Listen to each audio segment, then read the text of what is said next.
Hola y bienvenidos. En este episodio de Convénceme vamos a continuar desmantelando y destruyendo todas las artimañas y las mentiras que la iglesia cristiana ha usado para mantener a un pueblo cautivo. En esta ocasión vamos a ver qué tan bíblico es el bautismo de la iglesia cristiana evangélica.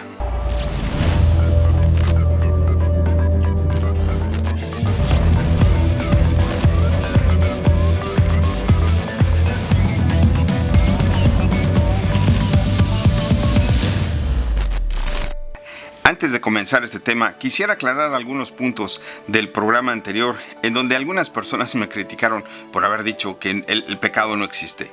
Y bueno, en realidad lo afirmo y lo reafirmo. Para mí el pecado no existe, porque lo repito, es como la oscuridad, es intangible. Es decir, el pecado es como si fuera una infracción. Una infracción, cuando se comete, no te llevan a la cárcel, en realidad te dan una multa o te dan un warning, una advertencia, en ese sentido. Cuando tú ves un anuncio que dice que no puedes ir a más de 70 millas por hora, en realidad no es que te están forzando u obligando a no hacerlo. ¿Por qué? Porque tú puedes ir a 80, 90 millas por hora. ¿Qué sucede? Que ya cuando te ve un policía y te detiene, entonces te vas a ser acreedor a una infracción. Esto es más o menos similar a cuando a un niño de 3 años empieza a brincar en la cama o empieza a brincar en el sillón y el papá o la mamá le dicen: no brinques porque te vas a caer. Si sigues brincando te vas a caer y te vas a lastimar. Y llega el momento en que el niño se cae de la cama y se lastima. Entonces tú no puedes decir: el papá lo castigó, la mamá lo castigó y lo hizo llorar. Y en realidad no, es una advertencia la que Dios te da para que no vayas a sufrir. En otras palabras, cuando yo digo que el adulterio no es un pecado, sino más bien es un fruto de la carne, lo que Dios te está previniendo es no que te va a mandar al infierno, a donde te vas a quemar el resto de la eternidad y vas a sufrir y vas a llorar y te vas a arrepentir. En realidad no es eso lo que quiere decir. Yo te comento esto: si tú en algún momento dado le eres infiel a tu pareja, ya sea hombre o mujer, y tu pareja se entera, ahí sí vas a vivir un verdadero infierno. Y no necesitas morirte. Aquí en la tierra vas a vivir un verdadero infierno. ¿Por qué? Porque ese matrimonio se va a ir descomponiendo y destrozando, probablemente hasta llegar a un divorcio. Y el divorcio, para los que se han divorciado, van a confirmar esto, es un verdadero infierno cuando pasan y atraviesan por ahí. Así es de que, sí, así lo confirmo. Para mí el pecado y la oscuridad no es otra cosa más que la ausencia de luz. Y el pecado no es otra cosa más que la ausencia de Dios en la persona. Eso es finalmente. Con eso aclaramos el punto anterior. Ahora, antes de comenzar otra vez el tema de hoy, quisiera mencionarles que estoy haciendo esto porque en realidad quiero rescatar a la mayor cantidad de cristianos evangélicos que se encuentran en las iglesias cristianas, que a lo mejor no se han dado cuenta que han sido engañados y manipulados. Algunos otros ya se están dando cuenta que todo lo que está pasando en el país y en el mundo entero ha sido porque fueron utilizados para votar por un deplorable ser humano. Ahora quiero comentar esto. Donald Trump, todas las amenazas, todo lo que ha dicho, todo lo que a quienes ha amenazado, no solamente en el interior del país, como es a los indocumentados, a las compañías que contraten indocumentados, sino a todos los países exteriores, ¿no? Con los que ha amenazado con que va a invadir, con los que se va a quedar territorio, con los que está amenazando con aranceles y todas esas locuras que está diciendo que están pasando. Yo en lo personal creo que no va a pasar nada de eso. De verdad, no se preocupen. No sé hasta dónde se va a destruir la economía de los Estados Unidos, no sé hasta dónde se va a destruir todo el país, pero en realidad no va a pasar, yo pienso que ni 6 meses. Yo más o menos le calculo unos 6 meses. ¿Y por qué? Porque todo está planeado. Dense cuenta de esto. Donald Trump ha destruido no solamente a los Estados Unidos, y en esta manera te lo digo, con lo de las deportaciones que ha empezado a partir de este año, no llevaba ni un mes cuando ya los campos en Brackensfield, en California, todas las cosechas se estaban echando a perder. Han tirado toneladas y toneladas y toneladas de alimento. Imagínense qué va a pasar cuando empiece a escasear el alimento. El alimento se va a encarecer muchísimo y va a ser un problema bastante grave. Ahora, obviamente, pues no solamente son los campesinos, o no solamente es la gente que ha trabajado en el campo, sino las empresas que se han quedado sin la mano de obra para poder manufacturar todos sus productos y servicios. Todo esto va a producir una crisis económica. Por otra parte, el presidente Elon Musk y su perrito faldero Donald Trump, que han desmantelado la mayoría de los programas sociales dentro de los Estados Unidos. Estos departamentos de ayuda a la gente que los han desmantelado y que han corrido a cientos de miles de empleados federales. Ahora se dan cuenta del error cuando corrieron a muchísima gente que estaba encargado no solamente de la aviación, del tráfico aéreo, sino que también habían corrido a gente que estaba encargado de las armas nucleares. Ahora quieren volver a traer a esos empleados, pero ya es un poco más difícil porque eliminaron todos los datos de ellos también. Entonces, igualmente de los campesinos, de los mexicanos que fueron deportados, ahora ya los quieren volver a traer para poder recuperarse. En realidad, esto ha sido un caos terrible. Pero yo te quiero que te pongas a pensar en esto. ¿Es de verdad lo que está sucediendo o es un teatro planeado? Yo les había comentado desde hace mucho tiempo, Donald Trump es una persona que es incapaz de llevar una compañía, pues mucho menos un país.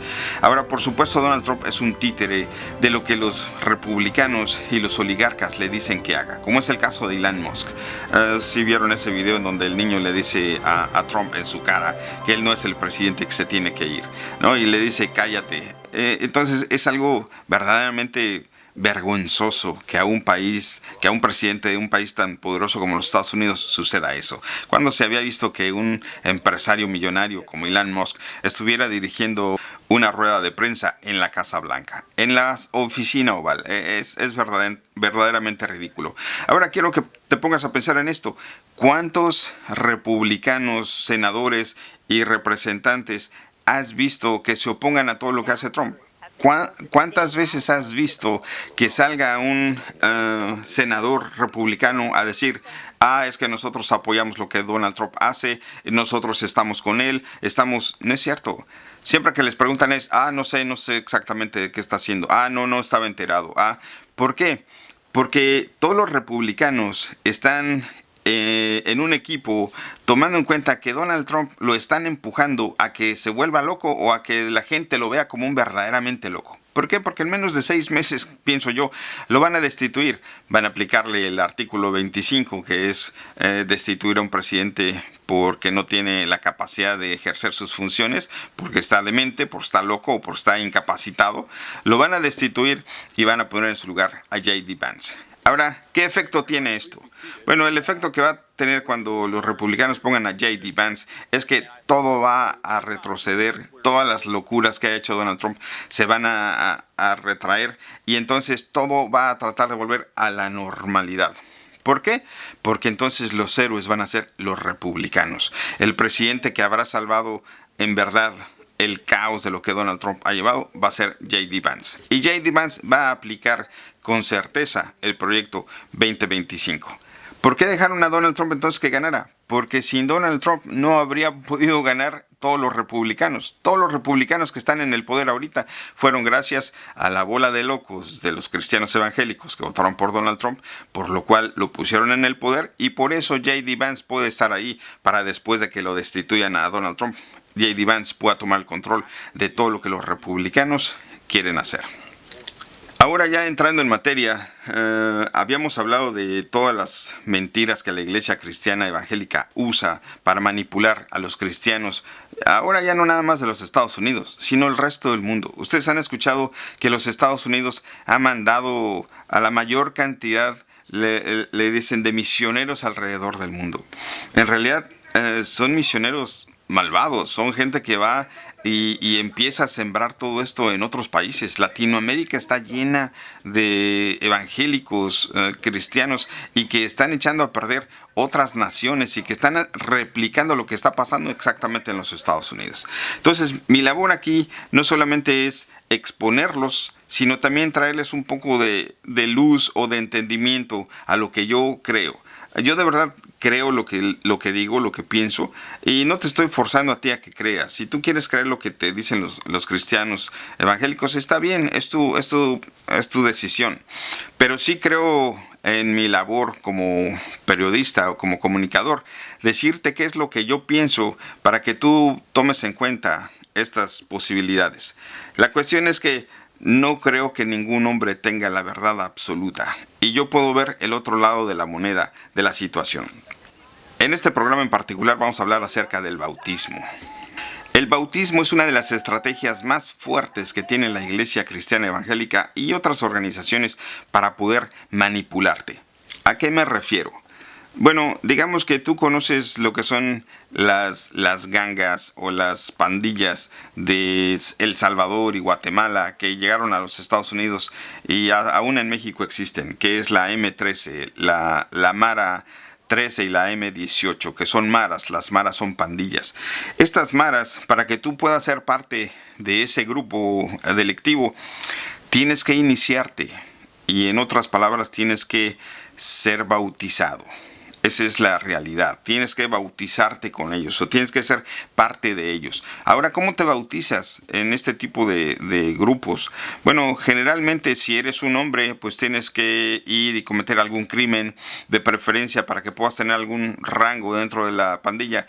Pues tienes que salir en la televisión o por lo menos en los periódicos del crimen que cometiste. Si es un asesinato es mejor porque eso te da más validez en el grupo. Ahora, si eres mujer, pues obviamente a algunas ocasiones tienes que hacer más o menos lo mismo, pero si no quieres hacer lo mismo, tienes que pasar por todos los hombres de la pandilla para poder ser aceptada. Eso se le conoce como el bautismo o la iniciación a un grupo. Esto generalmente se da para que tú puedas ser parte de... Nadie quiere apoyarte, nadie quiere protegerte, a menos que seas parte de su familia. Entonces, cuando ellos dicen, si tú te bautizas, entonces lo que te hagan a ti, nos lo hacen a todos nosotros. Si tú te bautizas, nosotros somos todos contra ellos que te hagan daño, todos contra todos aquellos que te ofendan o que te hagan daño o que te persigan. Entonces el ser humano desafortunadamente siempre tiene esa necesidad de ser parte de algo. La Iglesia Cristiana Evangélica se ha aprovechado de esa necesidad de la gente. La gente tiene esa necesidad de ser parte de algo, de ser alguien, de sentirse útil, de sentirse importante. Y si es una organización importante y grande, pues es mejor para ellos, ¿no? Por eso es que las iglesias que tienen edificios de 50, 60, 100 millones de dólares aquí en los Estados Unidos, tienen una cantidad impresionante de gente. ¿Por qué? Porque son 15, 20, 30 mil, 40 mil, 75 mil personas en una iglesia. ¿Por qué? Porque eso los hace sentirse importantes. Yo soy parte de Lakewoods. Yo soy parte de CBC. Yo soy parte de Cornerstone. Entonces es como una élite. Y eso pues obviamente te forzan a decir, si tú quieres ser parte de nosotros, tienes que bautizarte. Hay gente que dice, no, es que el bautismo fue un mandato de nuestro Señor Jesucristo. Yo te pregunto, Jesús nunca mandó a bautizar a nadie. Si tú quieres entenderlo de esta manera, tú enséñame cualquier versículo en cualquier parte de la Biblia, del Nuevo Testamento, en donde Jesús haya bautizado a una sola persona. Jesús no bautizó a nadie. Jesús no mandó que se bautizara a nadie. Ahora, el apóstol San Pablo, que es uno de los apóstoles, no de los 12 apóstoles, sino era un fariseo que perseguía a los cristianos. Y cuando tuvo un encuentro, ya después de la resurrección de Jesús, cuando tuvo un encuentro con el Espíritu de Dios en la persona de Jesús, entonces él se convierte al cristianismo. Y entonces él empieza a decirle a la gente que él no vino a bautizar, él no fue enviado a bautizar, sino a traer el mensaje del Evangelio. Es más, el apóstol San Pablo dice, si bauticé a fulano y a sutano fue porque me estuvieron fregando que los bautizara, pero yo no los quise bautizar porque si no van a empezar con que, yo soy bautizado por el apóstol Pablo, yo soy de Pablo, tú eres de Cefas, tú eres de... Y exactamente eso es lo que Jesús no quería, es lo que Dios no quiere, que tú te sientas orgulloso del grupo al que perteneces. Cuando una persona tiene esa necesidad de pertenecer a algo, se vuelve vulnerable, quiere sentirse amado, quiere sentirse protegido, quiere sentirse ser amigo de otros, quiere sentirse aceptado, lo cual eso provoca que la gente te acepte o el grupo te acepte, pero no te enseñan a que tú eres aceptado por Dios, que Dios es el que te protege, que Dios es el que te cuida, que Dios es el que te da valor, el que te valoriza. Entonces, de esa manera están evadiendo o eliminando la presencia de Dios en tu vida para darte la presencia de la iglesia o del grupo. Ya sé los argumentos de los religiosos que van a decir, no, pero es que en Mateo 28, en el capítulo 18, Jesús mandó expresamente que se bautizaran a los discípulos en el nombre del Padre y del Hijo y del Espíritu Santo. He ahí uno de los errores y una de las cuestiones que la iglesia ha manipulado y ha torcido. ¿Por qué? Por dos razones en particular. Una, la Biblia fue traducida en su mayoría de los idiomas originales al alemán.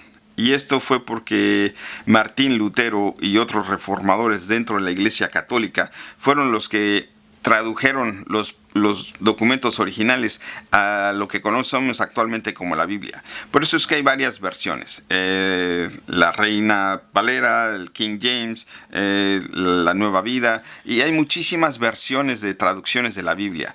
¿Por qué? Porque de una traducción original, de ahí se desplazaron todas las demás traducciones. Pero si tú vas al original, de verdad te vas a dar cuenta que la Biblia no está dividida en dos. No está dividida en el Antiguo Testamento y en el Nuevo Testamento. ¿Por qué? Porque si tú te das cuenta, está dividida en tres partes precisamente. La primera parte es de Génesis a Malaquías. En estos libros vas a entender y a descubrir quién es el Padre. Porque en estos primeros libros del Antiguo Testamento tú vas a entender exactamente quién era Dios. ¿Quién era el Dios de los ejércitos? ¿Quién era el Dios que sacó al pueblo de Israel de Egipto y lo trajo a la tierra prometida? Tú vas a entender cómo se manejaba Dios a través de sus jueces, a través de sus profetas. Y todo eso va a hablar solamente de Dios y de la promesa al Mesías. Después vienen los 4 evangelios, Marco, Lucas, Juan y Mateo. Estos 4 evangelios son lo que se le conoce como el presente de Jesús. Jesús dijo, ahora se cumple todo lo que se había profetizado de mí, ahora se cumple. Ahora Él es el que está en estos 4 libros. Entonces está el Antiguo Testamento, la vida de Jesús. Después de que Jesús muere a través del apóstol San Lucas, con la instrucción del apóstol San Pablo, empieza a escribir todo lo que se conoce como el Nuevo Testamento, que es de Hechos al Apocalipsis. Ahora, de Hechos a Apocalipsis no vas a ver otra cosa más que habla del Espíritu Santo. Entonces, si te das cuenta, la Biblia, en vez de estar dividida en 2 partes, debería estar dividida en 3 partes. En Mateo 28, 18, cuando Jesús les dice a sus discípulos, yo les pido que primero busquen gente que les enseñen lo que ustedes han aprendido y que los bauticen en el nombre del Padre y del Hijo y del Espíritu Santo. Estas traducciones obviamente son manipuladas por la iglesia cuando fueron traducidas para poder entrar en el dogma a lo que ellos se refieren. Pero en realidad lo que Jesús estaba diciendo ahí, de acuerdo a la palabra original, bautizar, que es baptism, que en el original griego significa sumergir. Entonces, cuando Jesús le estaba diciendo a sus discípulos, ustedes vayan, busquen discípulos y sumérjanlos en el conocimiento del Padre, en el conocimiento del Hijo y en el conocimiento del Espíritu Santo. Lo que Jesús les estaba diciendo es que la gente se empapara del conocimiento, que entendieran perfectamente quién es el Padre, donde habla en el Antiguo Testamento. Después que entendieran la razón del Hijo, porque el Hijo está aquí, que es los 4 evangelios. Y después que entendieran exactamente cuál es el trabajo y la labor del Espíritu Santo. En este sentido, cuando Jesús les dice, vayan y instruyan y sumerjan a sus discípulos en entender quién es el Padre, el Hijo y el Espíritu Santo. Eso es bien diferente, porque cuando tú tienes mucho conocimiento de algo en particular, la gente te dice, estás empapado de conocimiento, o está empapado de conocimiento. Ese empapado de conocimiento no significa que estás lleno de agua o que estás mojado, simplemente que tienes mucho conocimiento. Por eso Jesús les dijo, sumérjanlos, que es la misma palabra para bautizar. Dice, sumérjanlos en el conocimiento del Padre y del Hijo y del Espíritu Santo. ¿Qué es lo que ha hecho la iglesia? Hacerlo como si fuera Merlín. te meten al agua, y después sacan y dicen en el nombre del Padre y del Hijo y del Espíritu Santo. ¡Pim! En otras palabras es como abracadabra, patas de cabra, ahora ya es otra nueva persona. Y eso es lo que ha llevado a la iglesia al punto donde está, a casi al punto de la quiebra, al punto de la derrota, junto con Donald Trump, porque sus números de Donald Trump están tan deplorables por todo lo que ha hecho, que se ha jalado a la iglesia, o no sé si la iglesia se ha jalado a Trump, pero los dos están en el mismo punto, están en el punto de quiebra. ¿Por qué? Porque todas sus mentiras se están desmoronando. Entonces, eso del abracadabra, de que con 3 palabras mágicas vas a cambiar, es una locura, de verdad, es una estupidez. ¿Por qué? Porque tú no vas a cambiar si no entiendes perfectamente quién era el Padre, qué fue lo que hizo, qué fue lo que quiso, por qué mandó a su Hijo, qué fue la labor del Hijo, por qué estuvo aquí, y después cómo el Espíritu Santo funciona o trabaja dentro de nosotros. De esa manera es la única manera que vas a entender y vas a poder discernir cuando alguien te está diciendo mentiras y cuando alguien nada más te está usando para sacarte dinero y para movilizar y hacer cosas que no debes hacer. Dense cuenta de esto, en los Estados Unidos hay más iglesias que nunca antes en la historia de los Estados Unidos.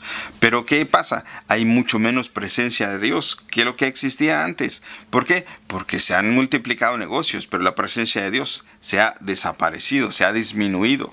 Cuando la iglesia cristiana evangélica te invita a que te bautices, es para que seas parte de ese grupo.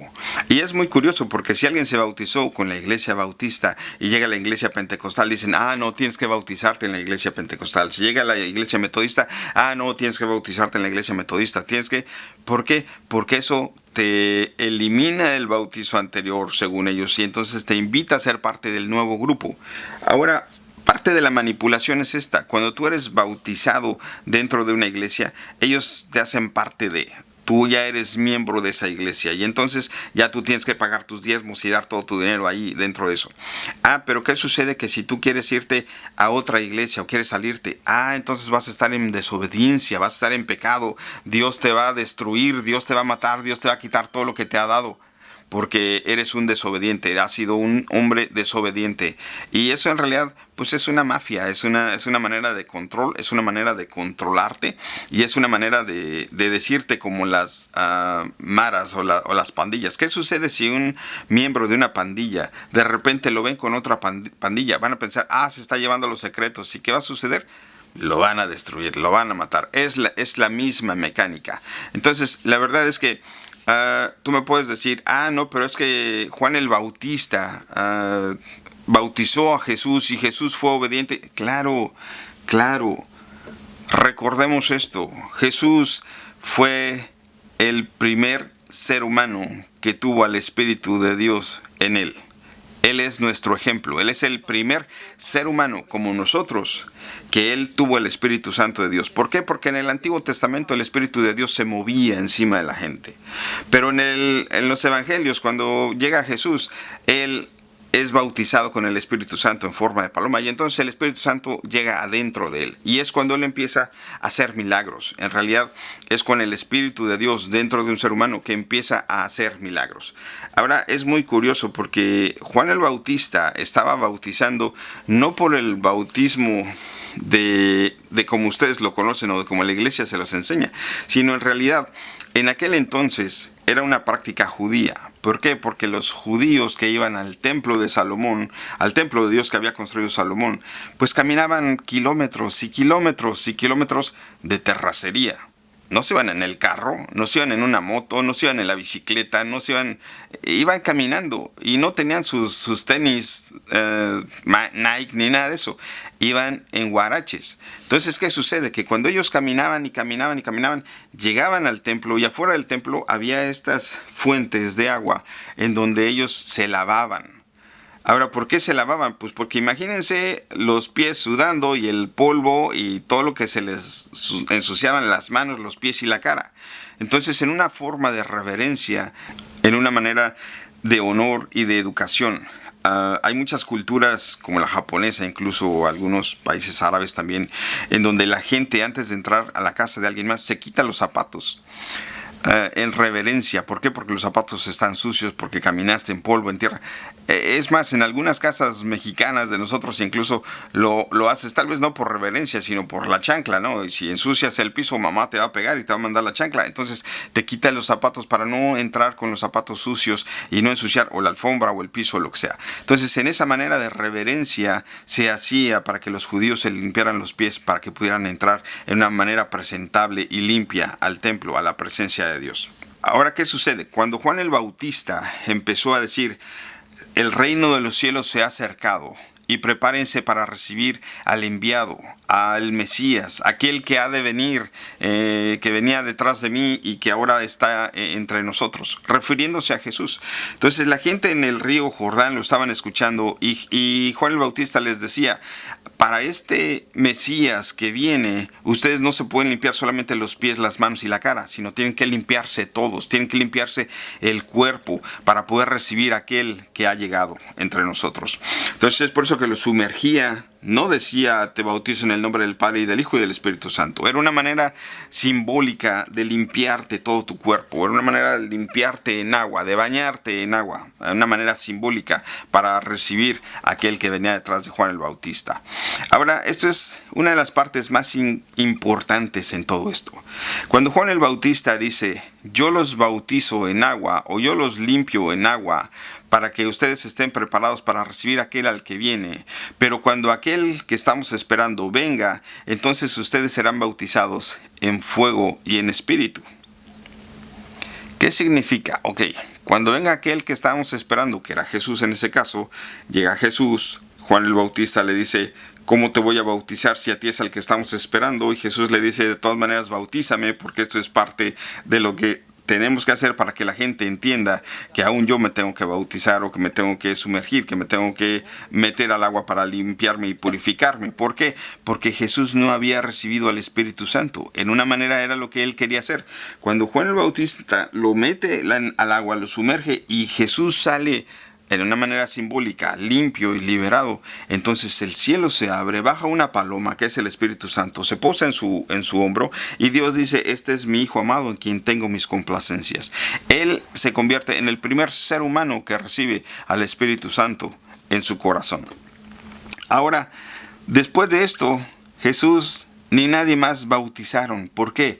Porque si Juan el Bautista decía: límpiense para cuando llegue aquel que ha de venir, y llegó Jesús, entonces ya no iba Jesús a bautizar en agua, sino iba a bautizar en espíritu y en fuego, que fue lo que sucedió en el aposento alto con los 120 discípulos que estaban ahí, que comenzaron a hablar en lenguas, lo cual es otro tema, ¿no? El de las lenguas. Pero en realidad era cuando ya la gente, aceptando el sacrificio de Jesús, entendiendo lo que había pasado, entonces ya ellos podían recibir también al Espíritu Santo dentro de su corazón. Ahora, si esto no fuese así, ¿por qué tú te haces miembro primero de una iglesia, y una vez que ya eres miembro de una iglesia, que estás asistiendo y que te están instruyendo, ya después de tiempo que estás en la iglesia, te bautizas? Lo cual se me hace al revés. O sea, si te tienes que bautizar para que tú puedas recibir al Espíritu Santo. Pero estos cuates te hacen que tú recibas el Espíritu Santo y después te bautices. O sea, te laves para recibir al Espíritu Santo. Entonces no tiene sentido. ¿Por qué? Porque lo hacen de una manera tradicional. Lo hacen sin entendimiento. Lo hacen sin entender a qué se refería esto. Ahora, si tú lo ves de la manera en que yo lo veo, estudiando el idioma original, cuando Jesús ya resucitó, ya murió, ya resucitó, ya va a ascender al cielo, y le dice a sus discípulos: ustedes vayan, busquen gente e instruyanlos, hagan los discípulos e instruyanlos, sumérjanlos en el conocimiento de entender quién es el Padre, quién es el Hijo y quién es el Espíritu Santo. De esa manera tú vas a poder ver la trilogía de la película de Rocky o de la Guerra de las Galaxias. Si tú ves la tercera parte de Rocky, no vas a entender por qué. Tienes que ver la primera, la segunda y la tercera película, la trilogía, para poder entenderlo. Es exactamente lo que Jesús les estaba diciendo. Que la gente entiendan exactamente quién era Dios, el poder de Dios, quién era el Hijo y después quién era el Espíritu Santo. De esa manera la gente va a tener mucho mejor entendimiento de lo que está haciendo. ¿Por qué? Porque Dios nos ha dotado con algo increíblemente grande y poderoso, que es el cerebro. Y el cerebro nos enseña y nos da la sabiduría para entender lo que está pasando. Yo por eso creo que es tan importante que tú tengas entendimiento. La Biblia dice que si tú tienes falta de entendimiento, que la pidas a Dios y que Dios te lo dará abundantemente. Dios nos dio este cerebro para que tú con tu entendimiento puedas entender, con lógica. ¿Por qué crear fantasías y fábulas que no tienen sentido? Mira que Jesús, en un momento dado, cuando vino a este mundo, y antes de iniciar su ministerio, la primera cosa que hizo antes de iniciar su ministerio fue el primer día de su ministerio, por así decirlo, fue al templo a donde estaban todos los religiosos, todos aquellos religiosos que lo mataron finalmente. Pero cuando él fue, abrió las escrituras y empezó a leer a Isaías, y lo primero que les dijo fue: estoy ungido porque el Espíritu de Dios está sobre mí. ¿Por qué dijo eso? Porque ya cuando Jesús se levantó del agua, en una manera simbólica, viene el Espíritu Santo y lo unge. Entonces Jesús viene y dice: por cuanto el Espíritu de Dios está sobre de mí y me ha ungido para traer las buenas nuevas a la gente. Es decir, las noticias, las buenas noticias. ¿De qué? De que Él vino a sanar a los quebrantados de corazón, a pregonar libertad a los cautivos, a dar vista a los ciegos y a poner en libertad a los oprimidos. Esto es impresionante, esto es increíble. El primer día de trabajo de Jesús como libertador vino a decir todas estas cosas. En ningún momento Jesús dijo: vine para salvarlos del infierno, vine a curar sus pecados, vine a que no se vayan al infierno por todos los pecados que han cometido. En realidad no, o sea, todos esos mensajes negativos de horror y de espanto y de todo lo que la iglesia te predica es una estafa, es un absurdo. Jesús vino a traer buenas nuevas, buenas noticias. Jesús vino a decirte que te viene a sanar, que te viene a liberar, que te viene a dar vista, que quiere liberar a los oprimidos. ¿Qué significa eso? ¿Quiénes están oprimidos? ¿Quiénes están ciegos? No necesariamente un ciego de la vista física, sino de la vista espiritual. Él venía a liberar a los que estaban cautivos por la religión de ese tiempo. Él venía a sanar a aquellos que estaban quebrantados del corazón porque se sentían oprimidos por tantas mugres que les habían puesto los religiosos. Eso de que tú eres un pecador, tú eres esto, tú has matado a Jesús, tú has hecho esto, por tus pecados esto, por tus pecados. La gente se siente oprimida. Jesús vino a liberarlos. Jesús vino a darles vista a los ciegos, que se dieran cuenta que eso era una mentira, que todo eso era una farsa, que ellos no necesitaban nada de eso. Vino a liberar a aquellos cautivos que se sentían oprimidos y encarcelados dentro de las puertas de la religión. El saber que, si me salgo de la iglesia, Dios me va a castigar. Me dijo el pastor que si me salgo ya no me van a dar trabajo, que no voy a ganar dinero, que me voy a morir de hambre, que estoy en desobediencia, que tengo que pagar mis diezmos, que tengo que pagar. Todo eso te tiene cautivo. Todo eso tiene cautiva a la gente. Y la verdad es que eso para mí es asqueroso y detestable. Ahora, si Jesús vino a traer un mensaje de amor, de esperanza, de libertad, de sanidad, estos cuates te están predicando el terror, el infierno, el diablo, el pecado. Todo eso está totalmente en contra de lo que Jesús vino a enseñar y a predicar. Pero si tú quieres estar ahí sufriendo y muriéndote de la angustia y tener que pagar y estar dando tu dinero para que te sientas liberado, la verdad es que eso se me hace deplorable. Y los únicos que están consiguiendo que tú no seas libre es la misma iglesia. Porque Jesús mismo precisamente por eso vino a destruir ese tipo de iglesia, ese tipo de religión, para que tú tengas la libertad en ser libre a través de lo que Jesús te enseñó, de lo que Jesús vino a hacer por ti y para todos. Mira lo que dice Jesús en Juan 8:32. Dice: conocerás la verdad y la verdad te hará libre, te liberará. ¿Cuál verdad? Pues esta verdad, que ha sido engañado, que ha sido cautivado, que ha sido manipulado y que ha sido usado. Date cuenta de lo que está pasando en el gobierno de los Estados Unidos. Date cuenta de lo que está pasando aquí, porque tú te dejaste manipular en la situación en la que estamos, no solamente en los Estados Unidos, pero en el resto del mundo.